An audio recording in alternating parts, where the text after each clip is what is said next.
8h46 et c'est beau de voir ces cerveaux à l'œuvre de l'autre côté dans le loft. Les gens révisent leurs notes. Les candidats aux élections fédérales dans Québec se préparent pour l'émission qui aura lieu dans moins de 15 minutes. Je suis en compagnie de Jean-Philippe. Jean-Michel, excuse-moi, blanc de mémoire. Jean-Michel, pour UX Co, on va parler d'électronisme. Oui. C'est quoi l'électronisme? L'électronisme, c'est l'incapacité d'utiliser le numérique. Donc, une espèce de quand on dit quelqu'un d'illettré. C'est un peu une illettré du numérique. Uh-huh. C'est un terme qui est utilisé depuis 99, je pense, en France, pour parler du clivage qu'il y a entre les gens qui sont capables d'utiliser un ordinateur puis ceux qui sont totalement incapables d'utiliser un ordinateur. Parce qu'on a l'impression que tout le monde sait comment faire maintenant, même avec les téléphones. On a l'impression que tout le monde en a un. Avec les tablettes, on se dit, mais il reste vraiment des gens qui sont justement électroniques. Je sais pas si ça s'accorde. Je suis pas rendu là dans ma recherche. On va faire évoluer les mots ce matin. Oui, mais c'est ça, il y a beaucoup de gens qui ont ce problème. Ils ont fait une étude au niveau de l'OCDE dans 33 pays développés. Tu as 26% des personnes qui sont totalement incapables d'utiliser un ordinateur d'une façon quelconque. 26%? Oui. Okay, puis ça exclut les personnes âgées. Cette étude-là était jusqu'aux 65 ans. Donc, les gens qui sont sur le marché du travail. OK. Donc, c'est énorme. Ça exclut une grosse portion de la population, au moins un quart. Puis, dans les gens qui sont moyennement compétents, tu sais, à faire une tâche un peu... De base. Un petit peu complexe. OK. 33% du monde. Puis, tu as 5% des personnes à travers le monde qui sont très compétentes avec un ordinateur. OK, donc c'est très peu. C'est 5%. Vraiment très peu. Moi, je sais pas dans quelle catégorie je me situe, mais bon, bref, lorsque je tape vite comme ça, je me sens très, très experte. Je fais peut-être partie des 5%. Non, mais ceci dit, qu'est-ce qu'on fait à partir du moment où on sait ça? À partir du moment où on sait ça, je pense que, un peu comme je disais l'autre jour, il y a deux choses à faire. Les gens doivent se former à l'informatique, c'est important. Il ne faut pas rester sur ses positions en disant qu'on n'aime pas l'informatique. Il faut vraiment plonger. Il y a des cours, il y a des associations qui se montent. Donc, c'est important de s'éduquer en tant que personne. Puis aussi, nous, en tant que professionnels, on a vraiment un devoir de faire en sorte que les systèmes soient faciles à utiliser. Quand tu parles de professionnel, toi, ton métier, c'est d'être designer de sites, entre autres. Programmeur de formation. Programmeur, voilà. J'ai fini par verser dans tout ce qui était design UX parce que c'est hyper intéressant justement à cause de l'humain. C'est là où l'humain se situe dans tout le système informatique, puis c'est la partie que je trouve intéressante. Mais à mon sens, toutes les personnes qui de près ou de loin ont comme tâche d'avoir une influence sur les décisions qui se prennent pour faire des systèmes, que ce soit le site web de votre entreprise, la façon que le texte est écrit pour le site web de votre entreprise, vous avez tous un impact sur le site web. Puis sur les applications, tout le monde a un impact. Puis pour moi, c'est important que tout le monde prenne la responsabilité d'essayer de faire le plus simple possible. Tu sais, même le département légal, c'est un exemple que je donne souvent. Au niveau du gouvernement, tu arrives sur une page, puis des fois, c'est compliqué de la façon que c'est écrit sur la page. Mais c'est leur jargon interne à eux. Ouais. Tu sais, eux autres, ils n'ont pas conscience de communiquer de façon compliquée parce que c'est comme ça qu'ils parlent à l'interne. Sauf que c'est pas comme ça que le citoyen parle ou que l'entrepreneur qui va venir sur la page, par exemple, je pense à la CSST, c'est pas comme ça que lui parle. Donc, il faut faire en sorte d'avoir une traduction vers un langage plus normal, qui n'est pas le langage interne avec les mots-clés techniques. Effectivement, tout à l'heure, c'est drôle, ça me fait penser au fait que j'expliquais ce qu'est une clip, qui est dans le jargon journalistique. Tu sais quoi, une clip? Non. Ah, ben voilà, c'est un bon exemple. Parce que une clip en langage, ça fait partie du jargon des journalistes. C'est un extrait qu'on prend d'une entrevue qui dure 30 secondes à 1 minute et qu'on met, par exemple, dans un bulletin de nouvelles. Souvent, on va dire, hey, il a fait une bonne clip. Ça veut dire qu'un politicien, par exemple, se serait bien préparé pour qu'on puisse prendre exactement ce bout-là. Donc, il y a même un contrôle du message. On appelle ça l'art de la clip. Donc, quand quelqu'un a l'art de la clip, ça veut dire qu'il contrôle le message qu'on va prendre, qu'on va extraire de son discours pour le mettre dans les bulletins de nouvelles. Ça, c'est un grand travail. Mais bon, bref, vous avez appris quelque chose ce matin, monsieur. Mais c'est vous qui devez m'apprendre des choses. Mais oui, ça, c'est un bon exemple de jargon.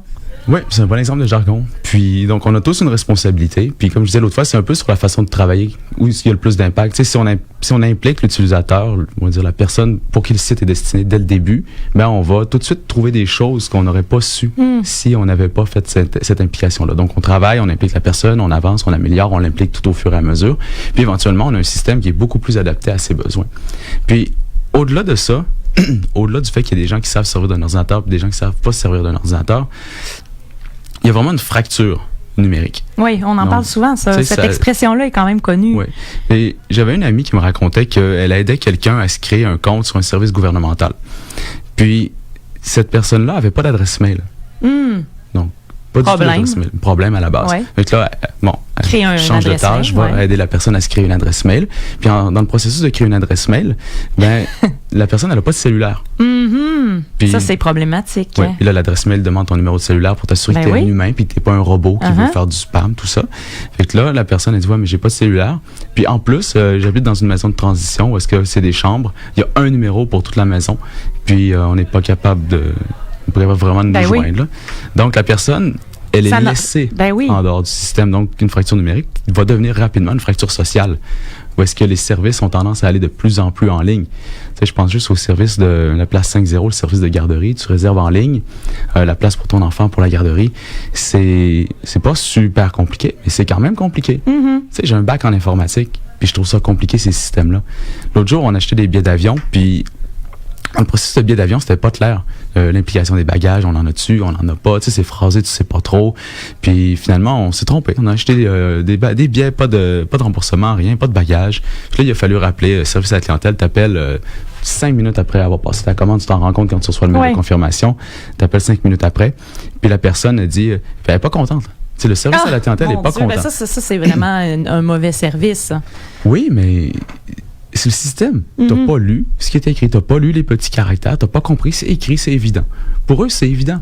Ils baignent là-dedans. C'est drôle, ça me fait penser à ma mère qui me racontait hier par rapport à l'événement là, de Desjardins, là, cette fraude où on a volé des données. Bon, l'histoire d'Equifax, ma mère a essayé de remplir le formulaire pour se voir protégée par Equifax et tout. Et elle a dû appeler finalement parce que le système était en anglais seulement. La personne au téléphone lui a dit, c'est facile, madame.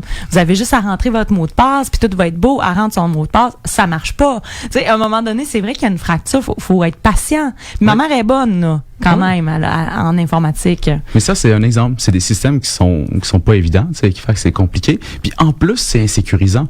Je veux dire, t'as peur, là. Tu t'es fait voler ton information, identité. Tu peux être émotif quand même assez facilement. T'es émotif. Oui. Puis quand Equifax t'envoie une notification, après, je connais des gens qui s'est arrivé.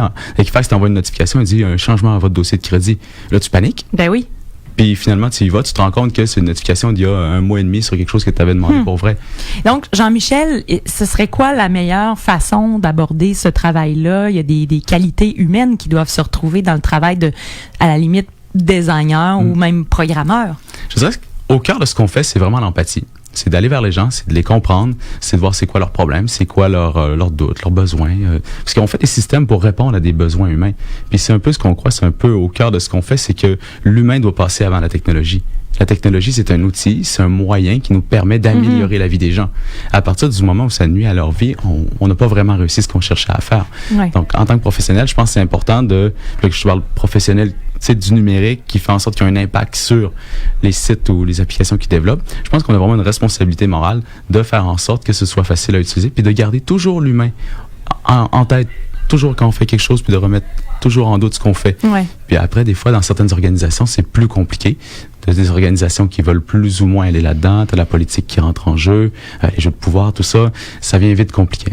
Jean-Michel, merci beaucoup pour cette chronique Design UX Co. Je souhaite une belle journée et je retiens en tête ce mot nouveau, électronisme. C'est bien ça, hein? Électronisme. Électronisme. Ah, j'avais écrit électronisme. Voilà. C'est plus facile à dire en plus. Merci beaucoup. Bye bye.